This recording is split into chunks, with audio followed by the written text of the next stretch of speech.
The marked child. Jason and Emily had always wanted a second child. Their firstborn, Daniel, was growing up fast, and they dreamed of expanding their family. When they found out they couldn't conceive again, they decided to adopt. They scoured agencies for months until they were matched with a little girl named Lily. She was 6 years old, small for her age, with pale skin and dark, piercing eyes.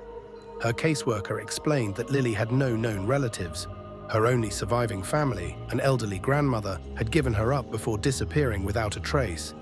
Excited to give her a loving home, Jason and Emily welcomed Lily with open arms.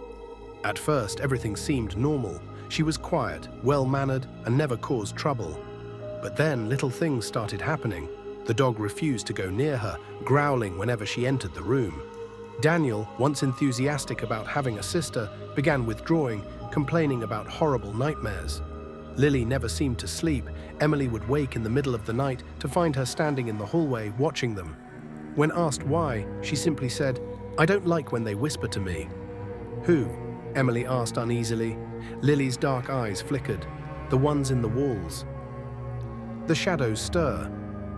One night, Emily found strange symbols drawn in charcoal under Lily's bed. Circles, jagged shapes, and an eerie spiral at the center. When questioned, Lily said it was to keep them away. Jason dismissed it as childish nonsense, but Emily couldn't shake the growing dread in her stomach. Then Daniel changed.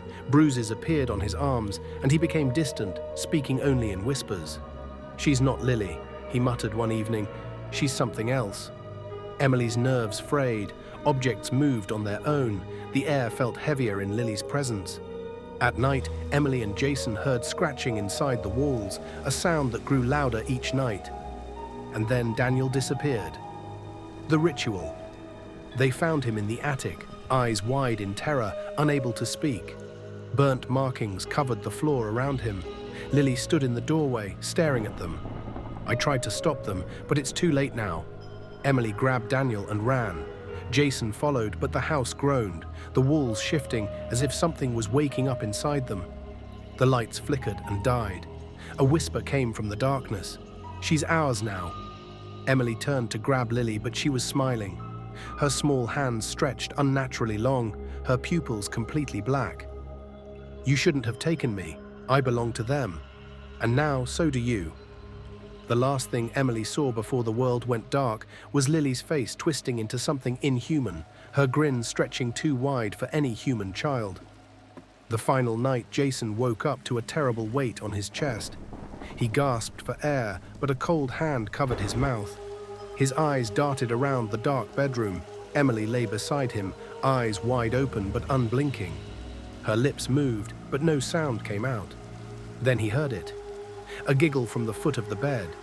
Lily stood there, her head tilted at an unnatural angle, her black eyes gleaming in the moonlight. She whispered something, and the air grew thick and suffocating. Jason tried to move, but his body wouldn't obey. Emily suddenly screamed, a horrible choking sound, as she was yanked off the bed by invisible hands. Jason struggled, his lungs burning for air, until finally the grip on his mouth released. He stumbled off the bed, reaching for Emily, but she was gone. The walls shivered and cracked, shadows bleeding from the corners of the room. Lily laughed, her voice echoing from all around. Jason ran toward the door, but it slammed shut on its own. The scratching in the walls became deafening, 1,000 whispers chanting in a language he didn't understand. Then something crawled out from the darkness. A twisted figure, elongated limbs bending the wrong way, hollow eyes staring right through him. It grinned, revealing rows of jagged teeth, and lunged. The next morning, the house was silent. When the neighbors noticed the family's abandoned car in the driveway, they knocked on the door. No one answered. The police broke in and found nothing. The beds were untouched. Breakfast was set on the table, plates filled with food that had rotted overnight. But on the wall of the living room, scratched deep into the wood, were 4 words. Lily brought them home.